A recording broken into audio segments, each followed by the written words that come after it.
George Young, one stock you like in the Villere Balanced Fund is Financial Engines. Now that stock's up around 18% so far this year. They come out with earnings next week. Should we expect more good news? I think you should. Remember, this is a company that helps people save for retirement and to invest correctly. A lot of people, unfortunately, don't know what they're doing with investing. This is a company that was started by Bill Sharpe, Nobel laureate. We think it's going to grow at something like 20%. They've got over $1 trillion that they can invest for their clients. Great company. Now you're also bullish on LKQ. That stock's up around, I think, 10% so far this year. It's having a good year. They're in the car parts business. With metals prices going down, is that good or bad for a company like LKQ?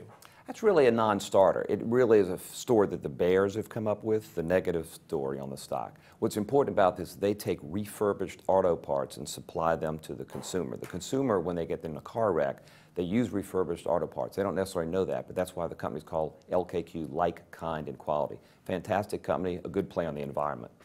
Now you're also a fan of HUGHES. They're in the real estate business. They do a lot of planned communities. Real estate is hot. So why has the stock been fairly flat this year? It's been off a little bit because people are concerned about the economy and interest rates. If people aren't earning money, they can't necessarily buy the home in the planned community. But what's important about these guys is they've got about 20% debt, that's all, unlike a lot of other real estate investments.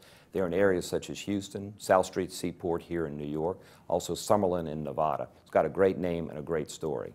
And then finally, Flowers, the bakery behind Tasty Cake and a lot of very tasty pastries. Stock's up, I think, 5 or 6% so far this year. What takes this higher? Because I know there's no gluten in that, right? There's a lot of gluten.